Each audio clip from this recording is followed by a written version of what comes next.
right, this subcommittee of the Environment and Public Works Committee on Fisheries, Water, and Wildlife, hearing entitled Challenges and Opportunities with Implementing the Endangered Species Act will come to order. I appreciate the witnesses being here and the ranking member, Senator Schiff, as well. Before we get started, I want to recognize that Nebraska is currently experiencing wildfires that are largest that we've had since statehood. The fires have impacted more than 750,000 acres of land in my state, and that roughly equivalent, that's over 1%, approaching 2% of our total state land area. I want to extend my gratitude to and appreciation for the entire state to our brave first responders. We have firefighters from across Nebraska, we have federal firefighters, we have the National Guard, we have neighbors from Iowa who are helping out. I appreciate everybody who's helping out with trying to control this fire. And certainly want to pray that for all those who are impacted by these terrible wildfires, and we'll continue to ensure that these impacted communities know that we are there to support them and get them resources to be able to help them recover.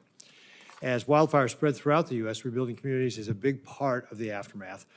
I am concerned that the Endangered Species Act, as well as other environmental laws, can hinder the recovery after a natural disaster.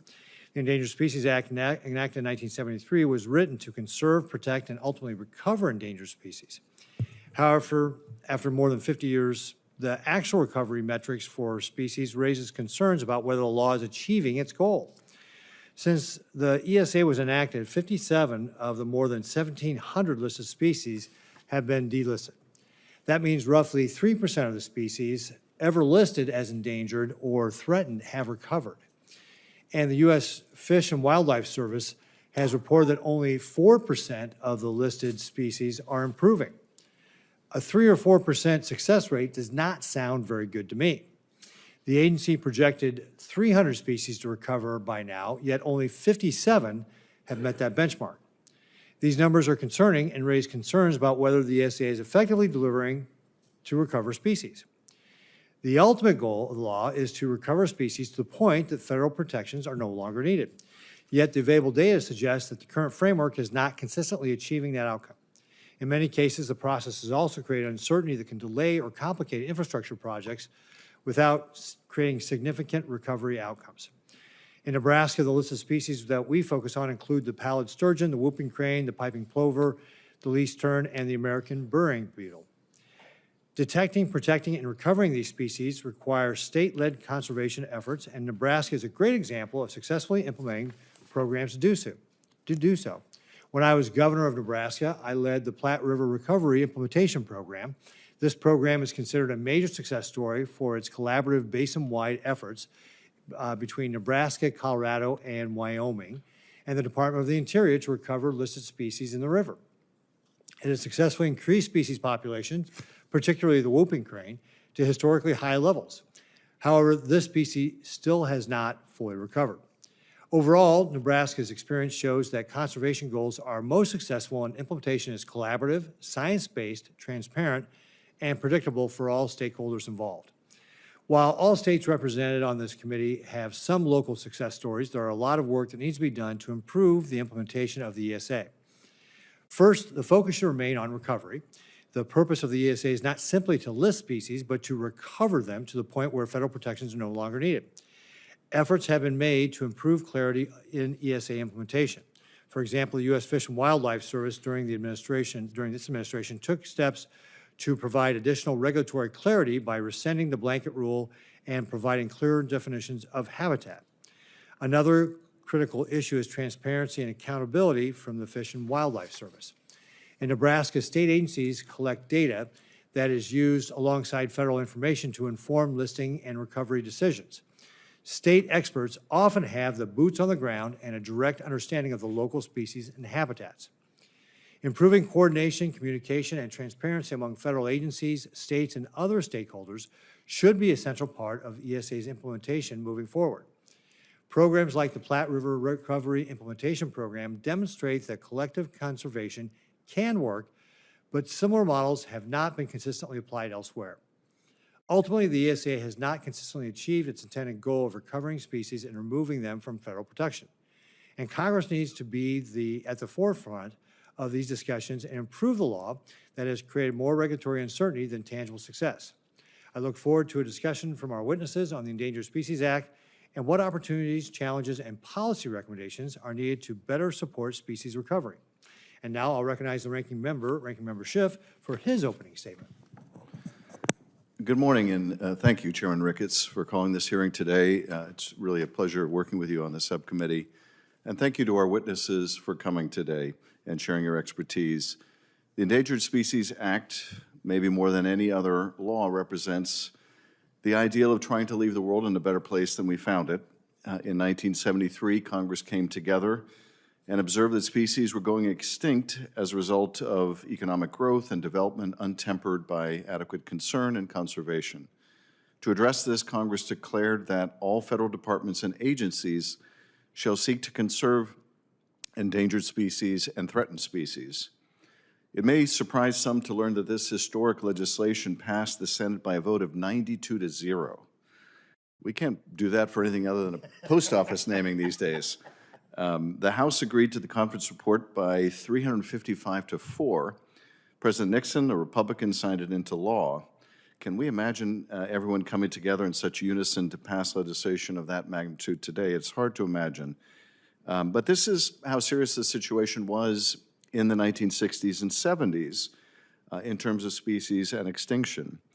We would do well to take stock of just how far we've come since 1973. Of all the species that have ever been listed as endangered or threatened, 99% of them have been saved by the Endangered Species Act.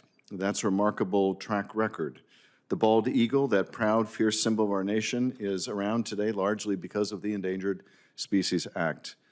There are numerous other success stories, such as the peregrine falcon, the American alligator, and the California condor. Today, I'm gravely concerned that we are no longer providing our Fish and Wildlife Service with what it needs to effectively implement the law. Since January 2025, almost 25% of the agency has left federal service. The Center for Biological Diversity found that approximately 530 biologists have left the agency. You really can't do the science required for species status assessments, Section 7 consultations, or listing decisions without proper expertise. Simply put, there is a staffing crisis. It's well known that Fish and Wildlife Service has been under-resourced for years, so this precedes the current administration. An analysis by Defenders of Wildlife found the agency receives about 50% of the funding required to properly implement the Endangered Species Act. And a 2016 analysis by the Center for Biological Diversity found that Congress only provides about 3.5% of the funding that Fish and Wildlife, their service scientists estimate is needed to recover species. The recent loss of staffing makes a bad situation even worse. According to documents obtained through Freedom of Information Act requests, more than half of our nation's wildlife refuges currently lack the resources and staff needed to fulfill their missions. According to the agency, national wildlife refuges provide important habitat for more than 380 threatened or endangered species. With a total of 20 senators, I led a letter to the Secretary Burgum and Director Nesvik in December to raise the alarm and ask them to provide Congress with a plan to address the issue. Like with almost every letter I've sent, we're still waiting for a response from the Department of Interior. We're here today because we all want to see the Fish and Wildlife Service move faster. We want more species to become fully recovered. That is what makes delisting possible, and I think this is a bipartisan goal. I truly believe that Chairman Ricketts and my Republican colleagues want species to be successful and reach recovery, as I do. We may differ in how we get there, but we all want to get there. Nevertheless, I'm confident we can't get there if the service doesn't have the experts and the resources that it needs. I'm encouraged by some of the ideas our witnesses are bringing to the table today. Contrary to popular belief, I think there are many bipartisan avenues to explore for improving the implementation of the Endangered Species Act. We can all get behind proposals to modernize the service's work, automate processes with machine learning and AI, provide greater flexibility to private landowners who are being good stewards and doing the right things, and promote greater collaboration with the states to harness their expertise. I'm very interested in embracing some of the innovative approaches of states, including the state of California. The Golden State is moving beyond the dichotomy of choosing between infrastructure development and environmental protection and showing that you can do both with smart policy. California uses habitat conservation planning to cover whole regions with a strategy to protect species, and the state can use that plan to clear projects within the plan area instead of going through individual review. California also uses a tool called consistency determination, where the state can approve a project if it has already gone through federal approvals. We need to think more outside the box, but to do it, we need proper resources at the federal level. The scientists and experts at Fish and Wildlife are a truly dedicated bunch who are being asked to do a lot with very little. I hope for greater collaboration between the service and Congress, and this hearing is a great place to start. Once again, thank you to our witnesses, and thank you, Mr. Chairman, for bringing us together for this hearing. Great, thank you very much, Ranking Member Schiff, and I agree. I think there are common ground on things we do want to improve to make sure that we're actually recovering species, which is kind of the point. So thank you. All right, well, now we will return to our witnesses for their opening remarks. Our first witness is Tom Riley, Water Resources and Environmental Consultant, testifying this morning on behalf of Riley Consulting. Mr. Riley was the director of the Nebraska Department of Natural Resources while I was governor. It's good to see you again, Tom. Thank you for testifying on the subcommittee today.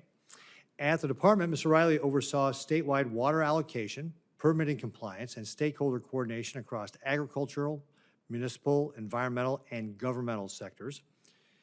He also serves as a lecturer at the University of Nebraska-Lincoln, where he teaches courses on water resources and environmental policy.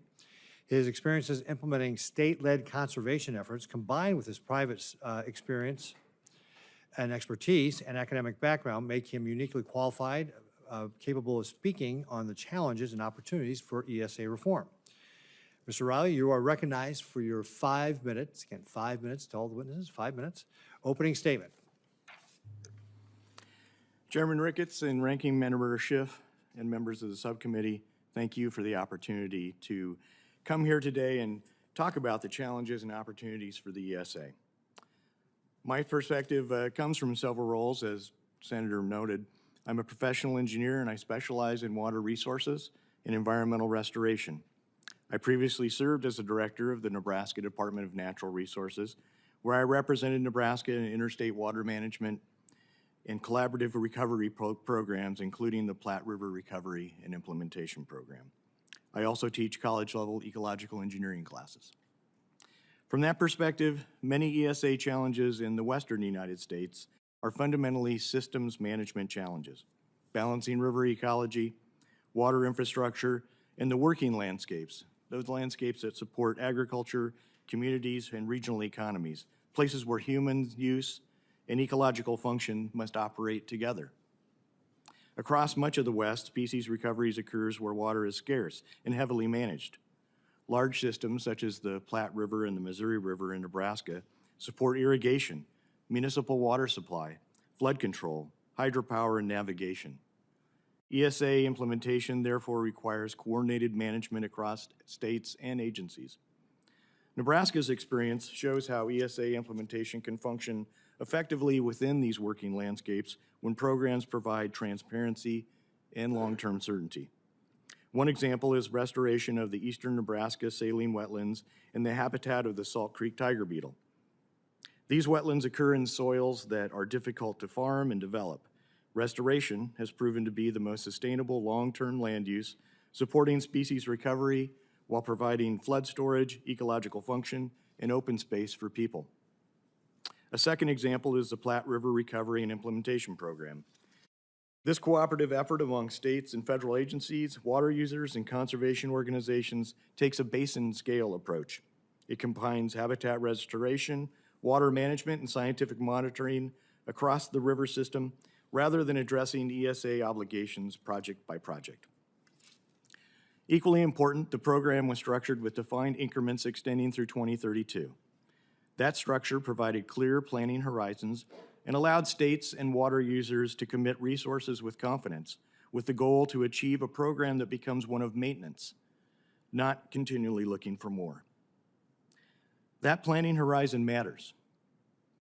In Western water systems, infrastructure investments and habitat restoration are planned over decades. Stakeholders know that agreements will remain stable long enough for those investments to succeed, and that the goal line doesn't change. Transparency and regulatory certainty are therefore essential to maintaining the trust required for these programs. Nebraska's experience also reflects perspectives shared by many Western states, where species recovery must operate within highly managed river systems and interstate water agreements. These experiences suggest several principles to strengthen ESA implementation. First, species recovery in the West must occur within the working landscapes that support agriculture, communities, and economies. Second, conservation should be grounded in local science, the hydrology, soils, and ecological processes. Third, ESA implementation should coordinate with existing state water management and interstate governance. Finally, transparency and clearly defined milestones are essential for long-term participation. Based on discussions with Nebraska stakeholders, there are several practical actions Congress could consider right now. Congress could codify key elements of the critical habitat exclusion analysis and the withdrawal of the blanket Section 4D rule to improve transparency and regulatory clarity. For example, considerations of economics and national security. Congress could expand incentives for voluntary conservation on private lands, which are essential to species recovery across much of the United States. And Congress could invest more in proactive conservation under the ESA Section 7A1, incorporating ecological considerations early and helping prevent new listings. From an engineering perspective, designing ecological function into projects early is also much better than retrofitting them later. When implemented with collaboration, transparency, grounded in current science, real-world ecological performance, and regulatory certainty, the ESA can protect species while supporting our communities across the West and the working landscapes and water systems that sustain our farms and our ranches that are working to feed the world. Thank you for the opportunity to testify, and I look forward to your questions. Great. Thank you very much, Mr. Riley. I remember, I think that Platte River implementation program was first talked about like in 2005, 2006, and it was very controversial at the time, but to your point about the long-term nature of it, I think it was signed up for 13 years, and then we got another 13-year extension or something like that, but that long-term commitment made it possible for a lot of people to have certainty around that planning. All right, next, we will hear from Brian Yablonsky, the CEO of the Property and Environmental Research Center, PERC. Is that right? That's right. As CEO of PERC, Mr. Yablonsky helps lead national conservation issues ranging from national parks management and national forest restoration, elk migrations on ranch lands, endangered species recovery, to the Great Salt Lake conservation and market-based private land stewardship. Before moving to Montana, Brian served as chairman of the Florida Fish and Wildlife Conservation Commission, the state agency directed to conserve and manage Florida's wildlife and marine resources. Mr. Yablonsky, you are recognized for your 5 minutes. Chairman Ricketts, Ranking Member Schiff, and members of the committee, thank you for inviting me to testify on ways to promote species recovery under the Endangered Species Act. My name is Brian Yablonsky, and I serve as the CEO of the Property and Environment Research Center based in Bozeman, Montana. For more than 45 years, PERC's work has been premised on a simple idea: incentives matter for conservation. When people benefit from stewardship, they will do more of it. Before coming to PERC, I spent 14 years on the Florida Fish and Wildlife Conservation Commission. In that role, I worked alongside biologists, landowners, hunters and anglers, and conservation groups on recovering species including the manatee, Florida panther, and gopher tortoise. Time and time again, I saw that conservation works best when done with people, not to them. The Endangered Species Act sets an ambitious goal of recovering all at-risk species. After 50-plus years, I like to describe the ESA as a tale of two cities. It was the best of times, it was the worst of times. In the best of times, it has largely succeeded by preventing extinction, with 99% of imperiled species persisting to this day. In the worst of times, it has recovered only about 3% of all listed species. Indeed, PERC examined the government's own recovery plans and found that the Fish and Wildlife Service failed to recover 96% of the species it predicted to recover by 2023. These results, while disappointing, should not be surprising. The ESA provides too many sticks and too few carrots. Rigid regulations are tools for preventing extinction, not for spurring recovery. To recover species, we must encourage and reward, make species an asset, not a liability. As the late Sam Hamilton, former director of the service under President Obama, summed up, the incentives are wrong here. If a rare metal is on my property, the value of the land goes up. But if a rare bird occupies my land, its value disappears. We simply cannot achieve the ESA's ambitious goal of recovering species without a new mindset and new tools that change the incentives. Across the country, private lands provide habitat for 2/3 of our at-risk wildlife, and states are the principal wildlife managers for the nation. An ESA listing can bring resources to each, but how those resources are deployed matters. Every dollar spent navigating the notoriously complex consultation and permitting process is a dollar not spent on restoring habitat. Those who bear the cost of recovering species need support, not red tape. Fortunately, there's a lot we could do to supercharge species recovery without sacrificing the ESA's effectiveness at preventing extinction. I offer 3 ideas. First, we should consistently reward recovery progress with regulatory relief. The promise that recovery effort may someday be rewarded by species delisting isn't enough. As species improve, we should reward success gradually by giving agencies, states, and landowners more flexibility. For instance, instead of the current one-size-fits-all approach, regulations for threatened species should incorporate incremental recovery goals and automatically provide regulatory relief as they are met. Recovery need not be an on-off switch. Second, we should shift from top-down mandates to bottom-up conservation by fully engaging the states. To date, no recovered species transferred to state management has backslid. I've seen firsthand how states can find novel and effective ways to recover species. The ESA encourages such creativity by offering to any state with a comprehensive conservation program the authority to decide whether federal take prohibitions apply. This is akin to how we implement the Clean Water Act. But this robust federalism provision in Section 6 has been hollowed out by agency policy into a mere grant-making program. We should restore Congress's original intent by embracing conservation federalism. Finally, we need to lower the temperature around recovering species. Too often, recovery news has provoked a race to the courtroom rather than a celebration.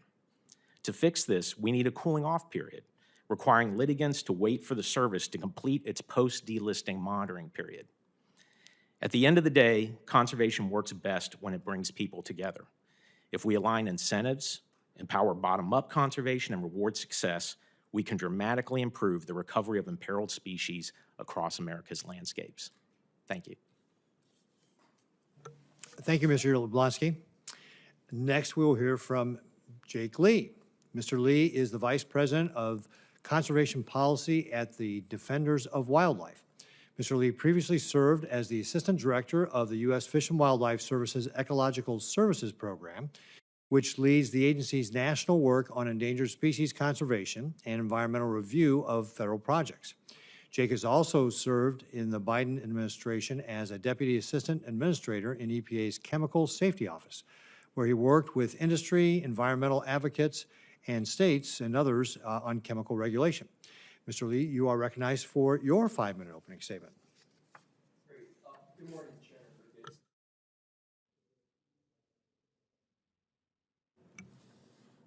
Start over. Good morning, Chairman Ricketts, Ranking Member Schiff, and members of the subcommittee. Thank you very much for inviting me to testify today. As you noted, I'm Jake Lee, the Vice President of Conservation Policy at Defenders of Wildlife. You also noted that I was previously the Assistant Director of the U.S. Fish and Wildlife Service's Ecological Services Program, which leads the agency's work on the Endangered Species Act. I see 2 ways that Congress can help the service and other federal agencies advance the purpose of this hearing, which is more recoveries, more transparency, and more accountability. First, Congress can encourage the agencies to identify new policies and new approaches that improve how they implement the ESA. Because the ESA is flexible enough to accommodate these types of improvements, I don't think legislation is actually needed here. Second, the service absolutely needs the capacity to do this work. None of the recovery and permitting outcomes that I think we all want to see happen without agency staff to do the hard day-to-day work. Unfortunately, the service's capacity is more diminished than ever. When I worked there, I heard example after example of how staff were trying to juggle 20 balls at once, only to have more balls thrown at them. And this was all before the agency lost a quarter of its staff within the last year. This is an incredible depletion of capacity, expertise, and relationships with states, with private landowners, with businesses, and with many others. This loss includes nearly 40% of the senior executive team, myself included, and hundreds of scientists and program managers with unique knowledge about how the ESA is implemented within the Fish and Wildlife Service. The agency has lost several centuries' worth of institutional knowledge overnight. Having lost so much capacity, the service will absolutely struggle to meet expectations for recovering species and its other mission work. But Congress can actually help fix this deficit through targeted investments in how the service implements the ESA in at least 3 areas. 1, more recoveries. 2, more flexibility for landowners. And 3, better ways to authorize projects under Section 7 and Section 10. Let me start with recovery progress, and here I'll highlight 2 opportunities. 1, if the service were to receive targeted funding for recovery actions, it could begin recovering species soon after a listing, rather than waiting years for a recovery plan to be drafted first. We usually actually know how to begin saving a species soon after a listing, but the problem is that the funding isn't there to carry out these interventions. Another recovery opportunity is that in its recovery reports to Congress, the service can actually improve its reporting on which species are progressing towards recovery and by how much, even if that progress doesn't rise to a level of a downlisting or a delisting. So why is this incremental progress important? It's important because it can open up new ways to give landowners regulatory flexibility and incentivize recovery. Here's one vastly underused example. So under existing ESA regulations, the service can offer regulatory flexibility to landowners who demonstrate meaningful progress towards recovery, even if downlisting or delisting is nowhere in the horizon. This approach would offer landowners a far stronger incentive to help recover species because they wouldn't need to wait decades for a delisting before benefiting from regulatory relief. The service has actually applied this approach only a handful of times, notably with the Department of Defense. I know of 2 examples, one of which I was personally involved in which a military installation gets fewer ESA requirements on its training activities if it can demonstrate recovery progress for species on the installation. So rather than treating ESA regulatory flexibility as a binary on-off switch at delisting, we can think of it more as a dimmer switch that adjusts as the species shows recovery progress. My final topic is Section 7 consultations. My written testimony describes 5 opportunities here. For now, I'll just quickly underscore that I think there's no better return on investment than continuing to fund the service's IPAC system, which is an online tool that streamlines Section 7 consultations. It's already saved the equivalent of over 37 full-time salaries annually. This is to say nothing of the time and cost savings for permittees. So if Congress invests in these and other improvements, I really think we'll see real progress towards recovery in the coming years. Thank you. Thank you, Mr. Lee. I think we're already hearing some common ground ideas on things, so that's a great start. And again, thank you to all of our witnesses for joining us here this morning. Now, we will start off with a round of 5-minute questions, and I will lead off here, and then we'll turn to the ranking member.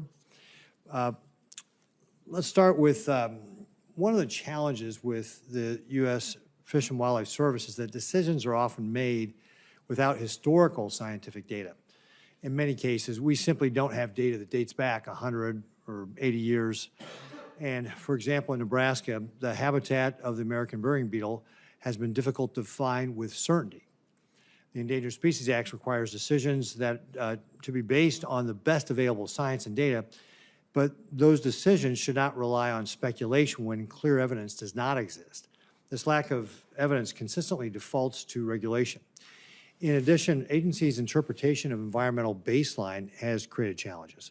In places like the Platte River, we already have decades of real-world data showing how species respond to current conditions. Policymakers should rely on that existing science rather than assuming the river must be restored to an uncertain historical state. Mr. Riley and Mr. Yablonsky, how can we encourage the U.S. Fish and Wildlife to utilize the best current available science? Mr. Riley, we'll start with you. Thank you, Senator. And well, you're spot on that we need to use local available science and recognize that that often is the best information that we are going to have. I've experienced a couple of times where that's not the case, though, that the service in some instances will recognize their own data or maybe use something from a site far away.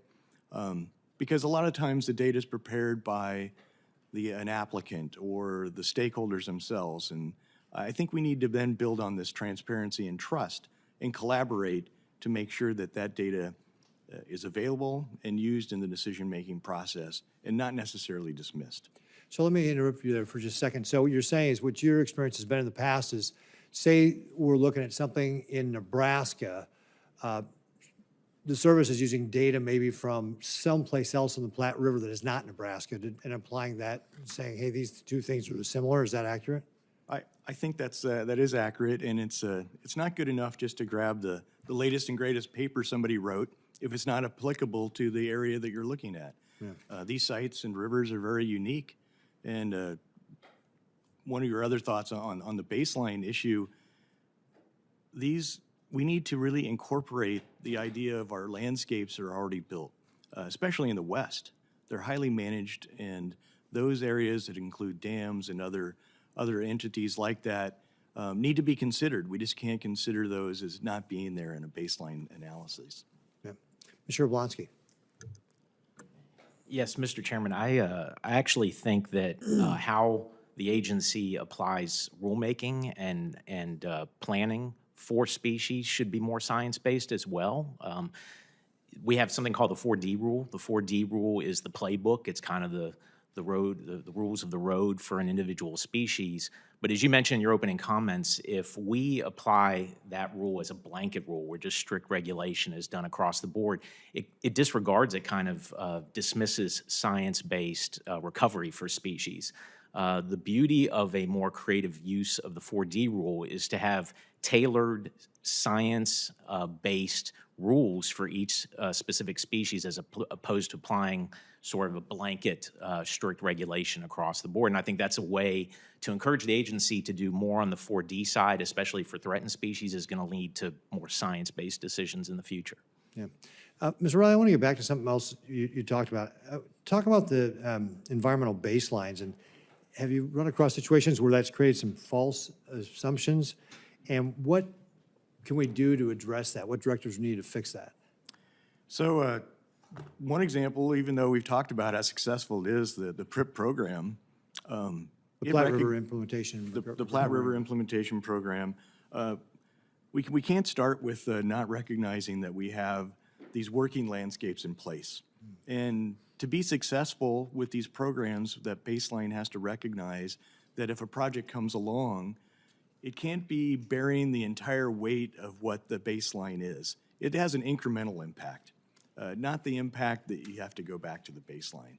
And we need to do a better job of that, and I think there's an opportunity within the rules and within the service's ability to look at that in a different light. So what I think I hear you saying is that if a new project is coming along, it's not fair to say, well, you've got to take it back to 300 years ago, where the Platte River was then.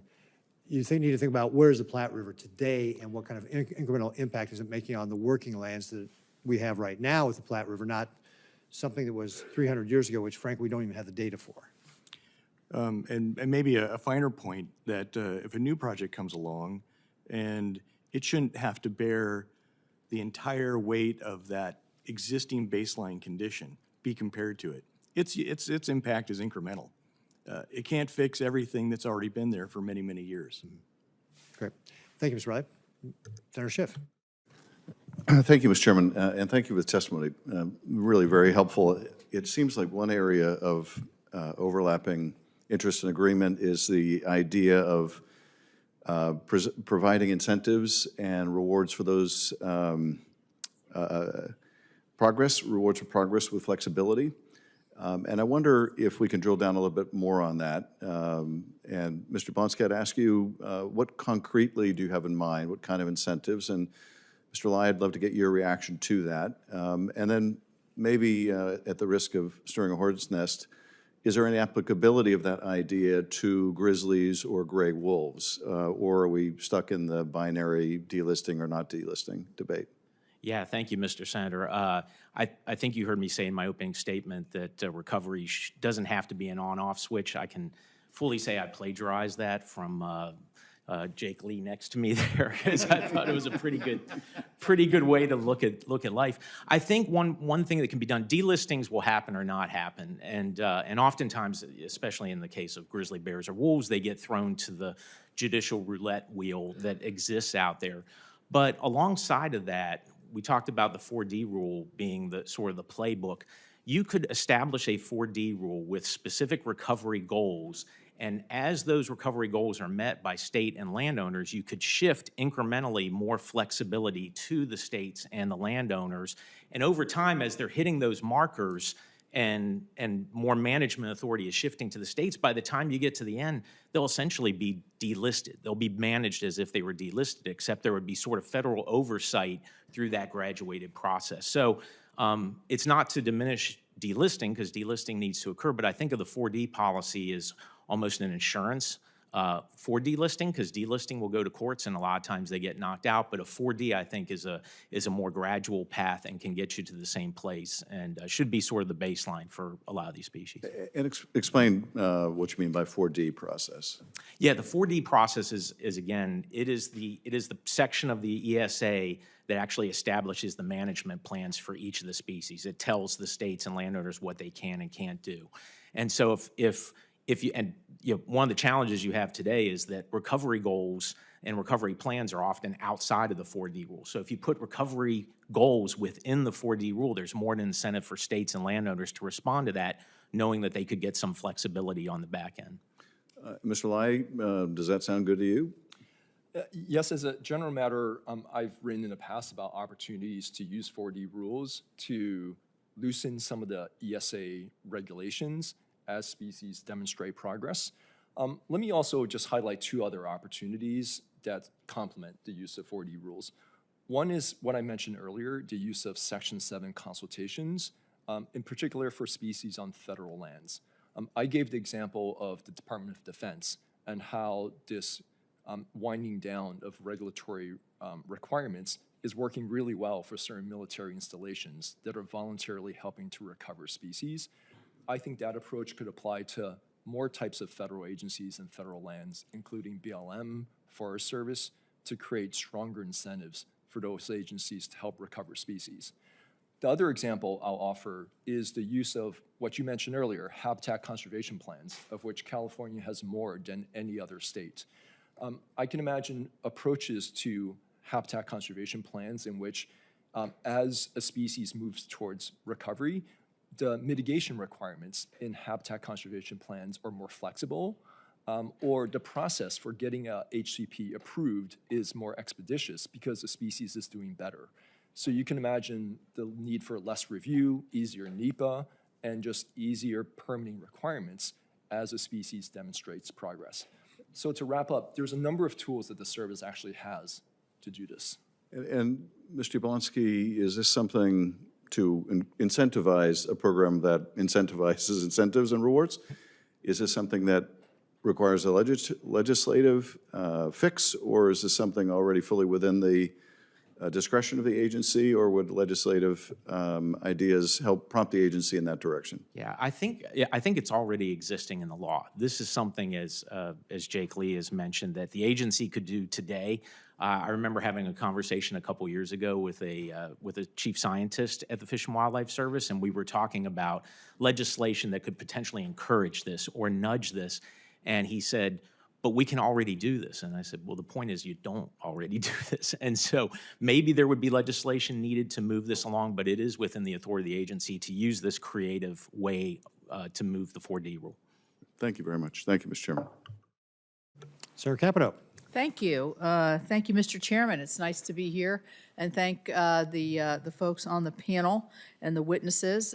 Certainly coming from a state like West Virginia, we're very, as every state is, familiar with the Endangered Species Act and some of the pluses and some of the minus, because in some cases, the ESA has at times been used to unnecessarily kind of slow down progress, and particularly in our timbering and our energy industries, we've had, and actually some of our construction on our highways going through the mountains, and it's inhibited our ability to really build. I wouldn't even say build quickly. I'm talking like decades here, and so those impacts are felt everywhere. So I guess I was really pleased to hear. I've heard all three of you say at least several words. Seems like there's a lot of agreement on the panel on directions that can make for improvements to alleviate some of these, but also help us understand how the process is. I am curious to know, I think, Mr. Yablonsky, you mentioned that the states could play maybe a bigger role here. Could you elaborate on that a little bit and what kind of capacities I know you live in Montana, but you were in Florida, so you've been to several different states. Yeah, I'm a former state wildlife chairman in Florida. And so I'm a little partial to states being able to manage wildlife. There's something like 200,000 species, domestic species in North America. The states probably manage 99% of those species, and they do it pretty well. But I think there's another provision in the ESA under Section 6 that allows for ESA cooperative agreements that could be used more robustly. And essentially, think of it as how we delegate authority under Clean Water Act, Clean Air Act to the states. The states have, within the statute, it lays out sort of 5 requirements that the states would have to hit in order for the Fish and Wildlife Service to shift management of species, oversight of species, take permitting of species to the states. And I think in a state like Florida, all 5 of those are very doable. Some of those are like habitat acquisition programs and public process and an agency to actually do this. Why do you think that's not occurring? Why do you think that? Is there lack of trust that the states don't have the capacity, or they're not going to oversee properly, or why is it still so federalized? Yeah, I would say it's part of it's a mindset at the agency itself. It's hard to just kind of shift something directly back to the states. The other is litigation. We actually tried this in Florida in 2012, and the service at that time actually, under President Obama, actually agreed to do it. But the state of Florida was sued. The agency was sued right away, and Florida ended up backing off of it because of the litigation. I see. One thing I've always been curious about, the northern ear bat, I think it's, anyway, it has a white nose syndrome. It has an illness that's making it, the species, die out, yet it is on a list, so you have to watch it. How do you see that as conflicting when you have a species that has an inherent disease that's killing it, and it has nothing to do with the development around it, or the environment, or the habitat, or any kind of activity? How do we balance that? Because this has been an issue for us. And I don't know, Mr. Lee, you're shaking your head. Is it Lee or Lai? Lee. Lee. Yes. What would you say about that? Thank you for that question, Senator Capito. Actually, this is very close to me, because one of the last things I did at the U.S. Fish and Wildlife Service was to sign a policy that gives flexibility in that very situation. The example there is that we know the northern long-eared bat. And Long-eared, yeah, what I call it, the northern-eared, yes, thank you. Yeah, no words. And many other bat species are listed because of white nose syndrome. If it weren't for white nose syndrome, they wouldn't be on the ESA list at all. So the policy we signed was actually to allow, in this case, wind energy companies to fund mitigation measures for white nose syndrome as a way to meet the ESA requirements for mortality from wind turbines. So that's an example of flexibility, because you're actually funding the most important needs of the species, i.e. white nose syndrome, even though your take is actually from something completely different, right? Which is wind turbine Right. operations. So that gives a lot more flexibility to energy companies. Well, I mean, I think there has to be some flexibility here, because in the end, even if the bat is still suffering from a terminal disease, it's going to naturally, the habitat, the numbers are going to go down, whether it's getting hit by a windmill or not. And so I don't know, I've always kind of wondered about that, like, how do you solve that problem? I'm sure if we went back 200,000 years ago, there's species that are no longer here because of the evolutionary nature of life, I guess. So the other question I'm going to ask, well, I'm out of time, so I'll let. Well, I was going to ask because I'm from more of the East Coast. Senator Whitehouse is more East Coast. You guys are Western, California, Midwest. What do you see in terms of differences as we go? Just really generally, is there a big difference in terms of looking at species compared to the East, Midwest, or West? It's because I've always thought it's more of an issue out West. Maybe it's because there's more federal lands. I don't know. Does anybody have an answer to that? I think it's interesting. One of the commonalities are large charismatic species. Whether I was in Florida dealing with Florida panther or manatee, woke up the next day, I was dealing with grizzly bears and wolves out in Montana. They tend to get all the attention and suck the oxygen out of the room, but it also drains a lot of the resources of the agencies, for the agency, where some of these species should be coming off list, and we should be putting resources towards other species that really need it.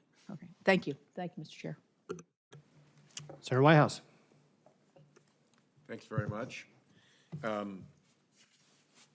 have in mind a image of a sort of a graph that shows the biomass of mammals on planet Earth, and the whole graph is filled with images of cattle and of goats and of sheep and of horses, and then all human-managed livestock. And then down in the corner is this tiny little remaining quadrant for all other living species.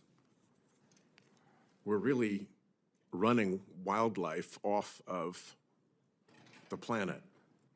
And that, I think, creates a real value to avoiding unnecessary extinction of species that exist.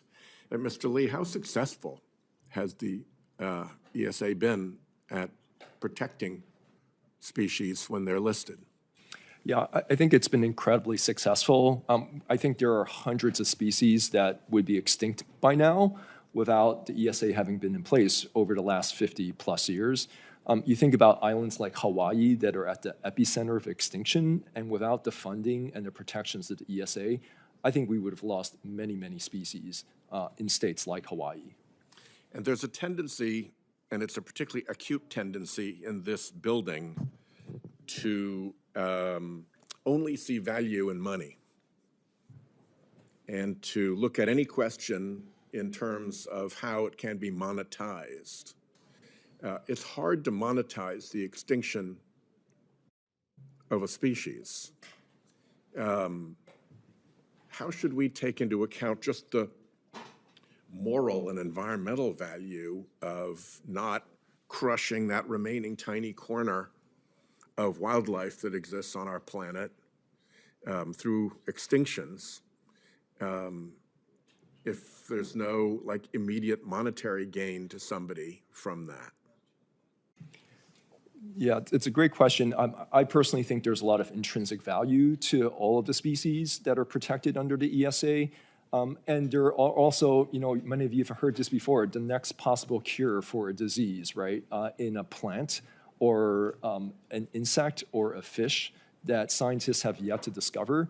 So even if there's non-monetary value, I think there's utilitarian value to humans from a lot of these species that we have yet to uncover. Yeah, and even that, is monetizable. I think as human beings, we can appreciate that there's value even beyond that. I went to Delaware Bay some years ago to witness the arrival of the red knot, which is a little bird that comes to Delaware Bay for the smorgasbord of crab eggs that are available to it. And the remarkable thing about that is that it has flown up from the tip of South America, kicked off from Brazil, flew over the water from Brazil all the way to Delaware Bay. It's such an arduous flight that the bird actually has to physically morph during the course of that flight in order to make that journey. I flew down to Brazil for the COP in a jet plane. And this little bird has to do it on its own. And so it's kind of one of the miracles of nature that a creature can do this. And if we screw things up so that those crabs aren't there when that bird lands, and the red knots all starve when they need to be feasting in Delaware Bay because the timing has gone askew, because we've warmed things up and screwed things up, I'm prepared to argue that even if it makes exactly $0 difference in any person's life, just to know that there's a species out there that does that kind of a thing, you know, we kind of have to defend that stuff. So I hope we can steer away from the monetization fetish that currently shadows our environmental protection. And I'm about out of time, so I'll leave it there. Thanks. Great. Thank you very much, Senator Whitehouse. We're going to go ahead and do another round of 5-minute questions. So I will go ahead and kick us off here. The Flood Control Act of 1944 authorized the Army Corps of Engineers to develop and manage the Missouri River system for several purposes, including flood control, navigation, power generation, and water supply. After the Endangered Species Act was enacted in 1973, the way the Corps operates the river changed significantly as the agency began incorporating species protection requirements into its management decision. When species such as the pallid sturgeon and piping plover were listed, the Corps was required to modify certain river operations to support habitat for those species. For example, adjustments in the flows from Gavin's Point Dam has been used to help create and maintain sandbar habitat used by the piping plovers for nesting. In addition, river engineering features such as dikes and habitat structures have been constructed to improve spawning conditions for the pallid sturgeon. Manipulating river flows and altering river structures can have complex consequences, and those decisions must carefully weigh both ecological goals and the potential risks to people and infrastructure. These changes can protect species, but sometimes at the cost of human life if we have terrible flood events such as we have had on the Missouri River in the past. Mr. Riley, how should the Corps balance its flood control mission with species protection requirements under the Endangered Species Act? Well, they're in a tight spot in that they have to balance all of those items, flood control, habitat, water supply, together. But one way to do that is to recognize that system has to deliver all those, and that you have to be able to measure and understand the metrics of success to what you do. I worked personally on a design project for some restoration that was part of the Corps' mission, and that restoration was wiped out by the first big flood. So trying to manage those different dichotomies and understanding that there's a lot of cost involved, but you have to balance everything together and do that within the landscape which we have. We need the dams for flood control. We need to have some ability to protect our farmland and our ranches, especially along the Missouri River, and as you well know, Senator, our devastating floods from 2011, 2019, it's hard to come back from those things. So measurable success from the biological standpoint is really important. Well, let me just dig into that a little bit more. Can you speak to the benefits and disadvantages of habitat modifications if these changes are producing measurable recovery metrics? So again, getting back, you talked about measurements. what was your experience with the Corps as far as measurements with regard, I'm going to make something up, but you could talk to anything you like, but think about the pallid sturgeon and its breeding habitat. Did the Corps have good measurements when it was creating these programs in place?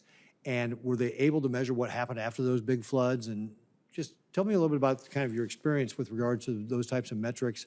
And were there other metrics besides just species recovery, but also like flood control and things that the Corps used? Yeah, well, there's a lot of data they collect for the pallid sturgeon, my own personal opinion is that they've been around for a long time. The pallid sturgeon. The pallid sturgeon, not the Army Corps, right. and they've figured it out to be able to survive on their own.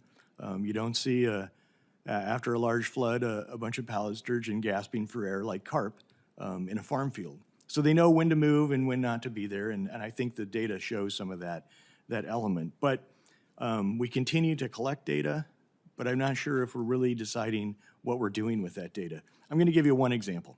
The Platte River Recovery Program has a connection to pallid sturgeon. The connection is this, that program, which is really defined in the Central Platte Valley of Nebraska, that any action taken for water shouldn't impact downstream pallid sturgeon. Now, I worked on a study that looked at this, and in my own personal opinion and the science, the connection isn't there. But yet we go on to try and make a connection. So I think there's a time and a place, and I think Mr. Lee said it, where we need to move on when we have the defined science and say we're good enough. And that's a place where pallid sturgeon isn't being affected by at least the PRIP program, in my opinion. So let's move on and take it off of that system. So what you're saying is, look, you think that what the science was showing is that what was going on in the Platte River was not impacting the pallid sturgeon in the Missouri River. So stop looking there for the impacts and focus on the things that are going on in the Missouri River about how it can impact the pallid sturgeon. Is that a fair summary? That is a great summary. Great. Thank you very much. Senator Schiff. Mr. Yablonsky, in the north and east of my state, I'm hearing increasingly from constituents who are concerned about gray wolves, that they're seeing more and more gray wolves. They've got children outside at play. They're losing horses and cattle and pets to the wolf population. How do you approach that need of community to be safe and to be able to protect its investment with a desire to make sure that we protect the species?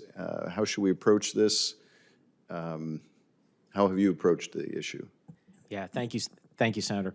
You know, the gray wolf has actually been a real recovery success story. You know, I'm from the greater Yellowstone ecosystem area. That's where some of the initial wolves were transplanted from Alberta, Canada.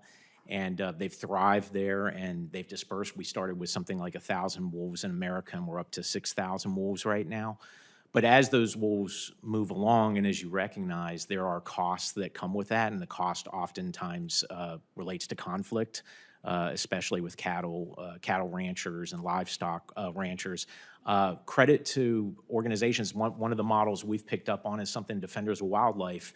When the wolves were reintroduced in Yellowstone, they stood up a private compensation fund to offset depredation of cows and sheep, and did a very good job monitoring that. We think that's as species start to move out, two things. One, we should try to offset the cost of those that imposes to landowners who are providing the habitat for species as they move. And then the other thing is, as species disperse, they may have, like in the Rocky Mountain West, we're delisted in Wyoming and Idaho and Montana with the gray wolf. But as those wolves start to move into other states, which is successful, they all of a sudden get endangered species protections. And it sort of flips the incentives a little bit. We should be encouraging that rather than creating a situation where all of a sudden there's strict regulation if wolves are moving into Washington or Oregon or Utah. And Mr. Lee, first of all, apologies for mispronouncing your name. No problem. What are your thoughts on the same subject? Yeah, so I think some overlapping sentiments. In particular, I want to underscore the importance in your state with the California wolf situation of adequately staffing the human-wolf coexistence work. My organization thinks that's really the most important thing to do. So examples include at the state department level conflict reduction specialists to work with landowners, in particular ranchers, on conflict reduction tools like flaggery. Another example would be the use of range riders in large allotments to help reduce depredation of wolves of livestock. So these are all things that we actually know how to do. It's not rocket science.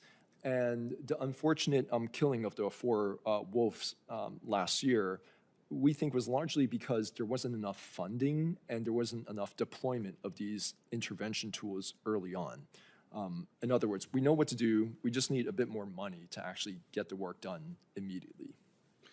And Mr. Lee, you mentioned in your testimony that the Fish and Wildlife Service has an online tool that helps with endangered species consultations, allowing projects to get an answer in minutes regarding whether they need to go through a more formal consultation process. How can this tool be replicated? How can we make use of AI to expedite ESA reviews without sacrificing environmental safeguards? Yeah, great question. So this tool is called IPAC, and right now it handles about a quarter of all the Section 7 consultations that I mentioned, and there are about 10,000 Section 7 consultations every year. So it's an enormous workload for the U.S. Fish and Wildlife Service. And right now, IPAC actually streamlines a whole bunch of Section 7 processes. So for example, if I'm a project developer, I can go into IPAC, I can enter where I want my project to occur, I can enter some of the details of the project, and for a lot of the projects, IPAC in 15 minutes will tell me whether I'm done with Section 7 consultations or I actually need to talk to a service biologist. So every year, there are tens of thousands of projects that get resolved really quickly through IPAC like this. And so that's why I mentioned earlier, it's an enormous return on investment, because if we can continue building out IPAC with more information on more species and more types of projects, we can get a lot more project developers using IPAC and taking advantage of this expedited online process. And I can imagine in a few years using AI, for example, to go through all of the mitigation measures in IPAC, right? And to figure out, what is the most cost-effective and biologically effective set of measures that people can cut to the chase of. So all of that information, I think, is there. We need a bit more capacity to actually just do the work. Thank you. Thank you, Mr. Chairman. Senator Whitehouse.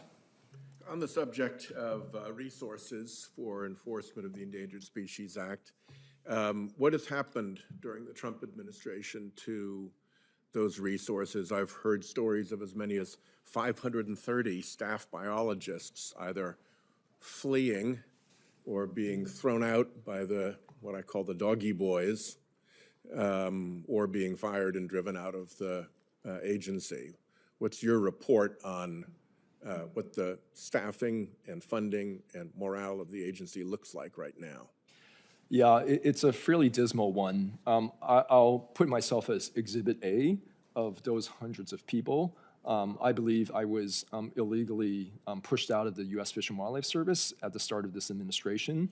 And the program I used to run, Ecological Services, which oversees ESA, has lost nearly 25% of its staff. This is hundreds and hundreds of people. And you can't have staff losses like that overnight without huge morale hits to the very, very difficult work of implementing the ESA, right? Almost nothing. A lot of empty desks to walk by on your way to. A lot of empty desks. That the White House doesn't seem to want accomplished in the first place, doesn't seem to appreciate at all. Yep, exactly. And yet there is the expectation to expedite permitting too, right? So you can't have both at the same time. You can't have staff that are really sort of downbeaten and then expect them to do the most brilliant work when, again, 25% of their colleagues just disappeared overnight. So that's a real issue. Again, I think that can be addressed with more investments in how the service does its work. And we were talking about wolves a moment ago. I commend to anybody who's watching this a maybe 4 or 5 minute long YouTube video that you can find quite easily by searching "When Wolves Return to the Yellowstone." And it's quite a beautiful piece of film about what happens when a top species, predator species, returns to an environment where it had not been, and the cascade effect of that to the great benefit of the Yellowstone River environment. It's worth 4 or 5 minutes of your time to watch that. And of course, you see the same thing with sharks returning to reefs and other apex predators being allowed to rebound. So thank you all very much. Great. Thank you very much, Senator Whitehouse. I take it since you didn't use up all your time, you need to take off. Is that accurate? Okay. Well, great. Thank you very much for being here. Appreciate it. Well, apparently I think Senator Lummis is coming, so I am going to stall for just a little bit longer and give her a couple more minutes to show up really quickly. I'm going to ask one last question, and then if Senator Lummis gets here, we'll take her questions, and then we'll conclude the hearing, unless there's another senator who shows up and wants to ask questions. We have seen situations where local stakeholders develop practical solutions to protect species, but regulatory uncertainty makes it difficult to move forward. In Nebraska, Lake McConaughey is one of the state's most popular recreational attractions. This lake serves as a habitat for the piping plover, which nests along its shoreline, and the species is protected under the ESA. Because water levels fluctuate with inflows, rising water can sometimes flood nests during breeding season. Local dam operators work to protect the nests by marking them and carefully moving protective boards as reservoir levels rose, allowing the birds to continue nesting while preventing the nests from being submerged. However, there were initial concerns that these actions could violate federal rules because approval had not been formally granted. Even though the approach was ultimately allowed, the uncertainty created confusion and concern for those trying to do the right thing. This example highlights the importance of clearer guidance, better communication, and greater flexibility so that practical, on-the-ground conservation solutions can move forward without unnecessary delays or threats of enforcement. Mr. Yablonsky, have you seen other examples like this in the service? And how can we better ensure collaboration among our state and federal stakeholders? Yes, thank you, Chairman. Yeah, specifically with grizzly bears, where I come from, there's been some uncertainty with how policy is applied. As we know, grizzly bear populations in the greater Yellowstone ecosystem have rebounded dramatically and do warrant delisting. We were at the time of the ESA something like 100 bears, and now we're over 1,000 bears there. So the science is pretty settled. The agency recognizes the science is settled. And at the same time, there's another species of grizzly bear up in the northwest part of the state, the Northern Continental Divide ecosystem. And what has been happening is those bears have been recovering very successfully as well, over 1,000 bears there. So both of those populations have actually met their recovery goals and should be delisted. But what has now happened, and it was just a matter of about a year ago that this happened, is that those two populations have been creeping closer together and started to intermingle between the two. The service made a decision not to delist either of those grizzly bear populations because what they said is those distinct population segments were no longer distinct because they've been merging. So in other words, we were being penalized for too much success because the bears were growing too much, dispersing too much, and then becoming its own distinct population segment. So I think that uncertainty sends the wrong message to landowners and states that, well, wait a second, we were told if this distinct population segment reached this recovery goal, we could have a delisting, and now you just changed the rules of the road. Mm-hmm. Mr. Riley, did you have any thoughts on this? Again, just you thinking about the piping plover example? Yeah, Brian makes a great point that the goal line can't change. I mean, this is the frustrating component when we work on these success programs, and I'll use the Platte River Implementation Recovery Program as an example. We're coming up on another increment. We've done a lot of great work. There's been a lot of recovery. The lease turn's been delisted. The plover, we're doing great work to protect it. Whooping cranes are more than we've ever had. Yep. Again, in my opinion, the pallid sturgeon shouldn't be a player in that program. But I think as we come up and start to negotiate this next round, if there is one, it feels like there's a lot of pressure to add more water, more land, more species. And when you have a collaborative effort, it's really difficult for those that are participate, the water users, the stakeholders, to know what they're getting into if the goal line is going to change. So I think that's something where we need to stick by those. Once you've reached a certain limit, a certain recovery, recognize that that's it.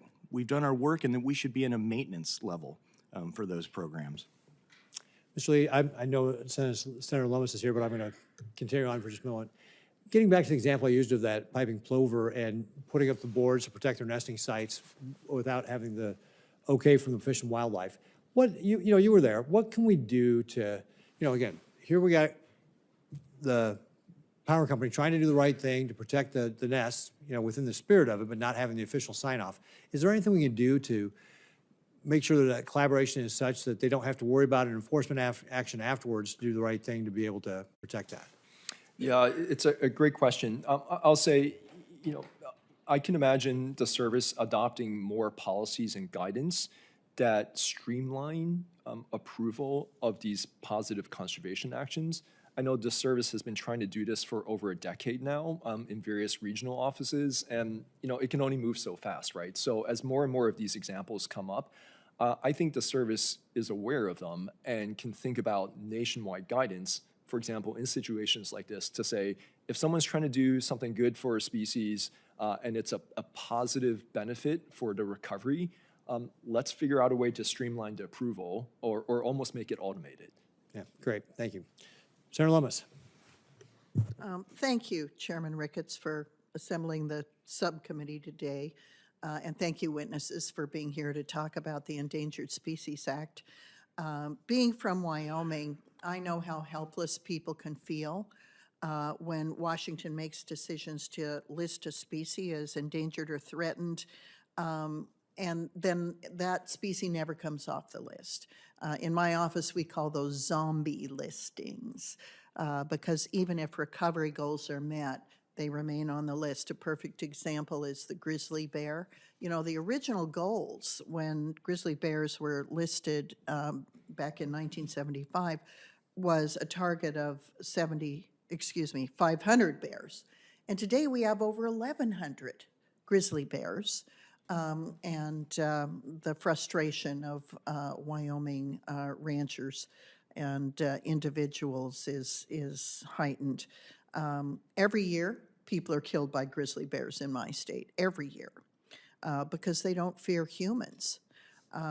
So my office gets videos of grizzlies chasing ranchers while they're working their cattle. I have a bill. It's S315, the Grizzly Bear State Management Act, to ensure that state expertise drives species management moving forward.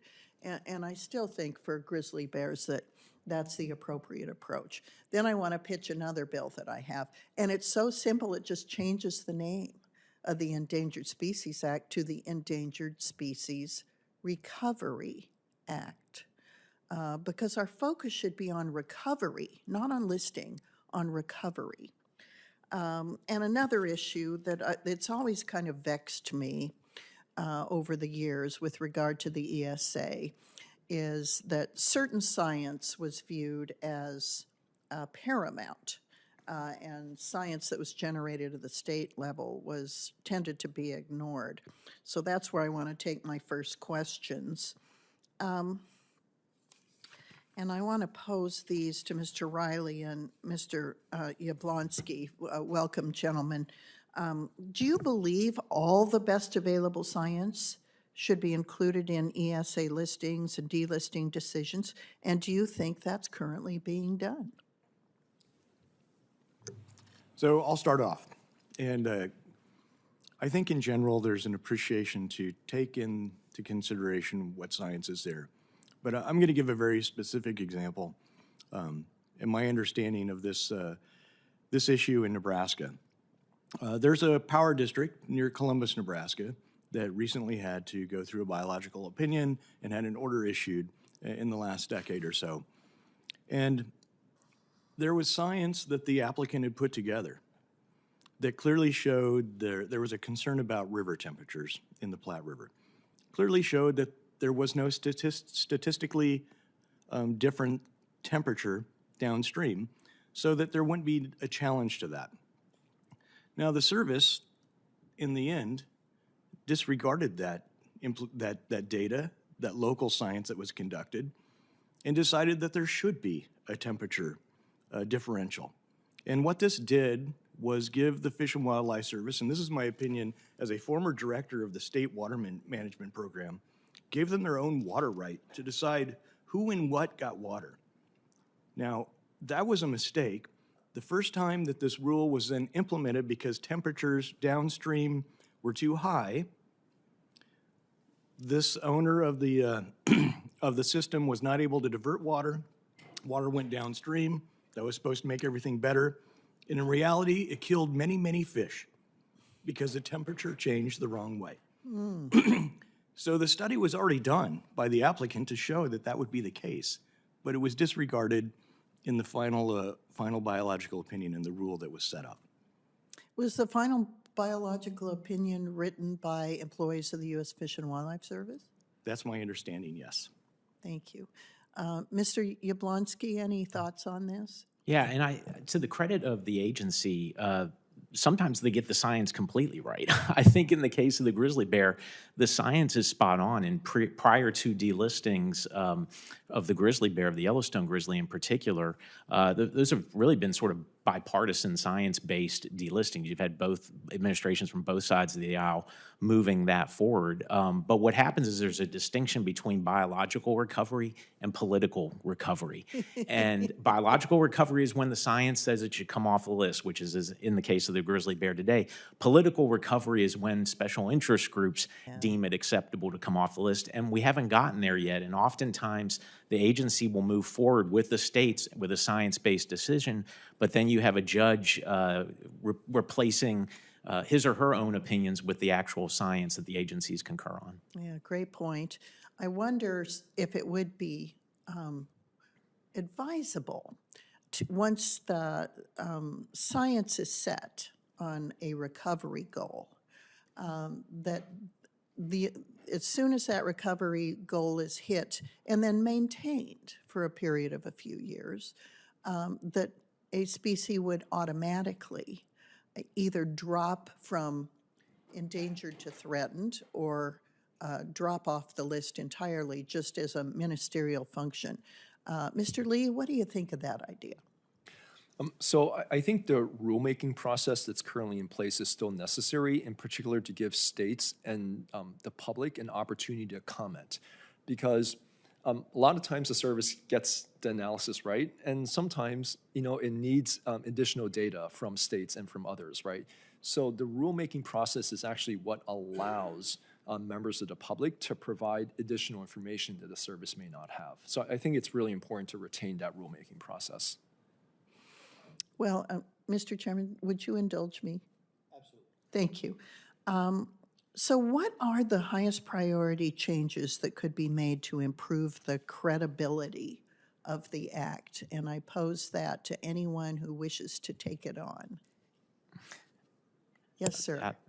Thank you, Senator. I go back to something that actually Jake and Perk and defenders probably agree on, which is, and you had mentioned this in your comments, can we structure sort of metrics where as the states and landowners meet those metrics, flexibility in management slides more and more in their direction so that eventually, as all the metrics are met, because recovery is the goal of the act. Like it's not funding, it's not staffing, it's not ideology, it's recovery. Like that's what we should always look at. And administrations come and administrations go, and budgets go up and budgets go down.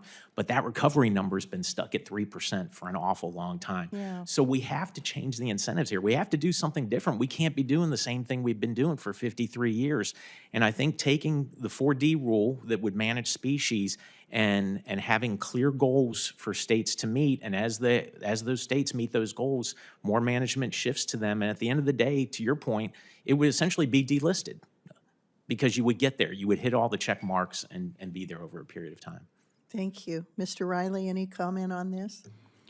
So, Senator Loomis, I appreciate your comment on maybe changing the Act's name.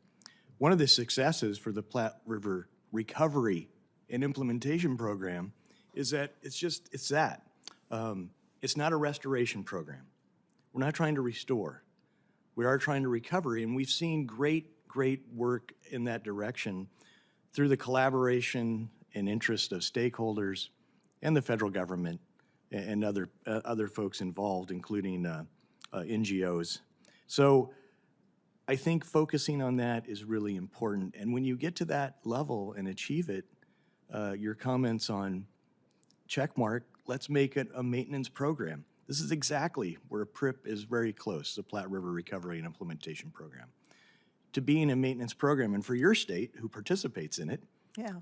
I think some of your stakeholders would agree that we're very close and we need to know that the goal line's not going to change on the program, that once we achieve that, we're there and we can maintain it and do the work that it takes to maintain the program, but not change it. Well, thank you, Mr. Chairman, and I want to thank our witnesses for bringing your expertise to bear today. Thank you. On that last question, Mr. Lee, did you have any other comments about the credibility? I'll just say this very briefly. I think about the next 10, 20 years of the Endangered Species Act and what types of issues may come up in hearings like this. And I think about how to get ahead of some of the challenges. I expect that we're going to need to really invest in how to get infrastructure development and endangered species conservation right.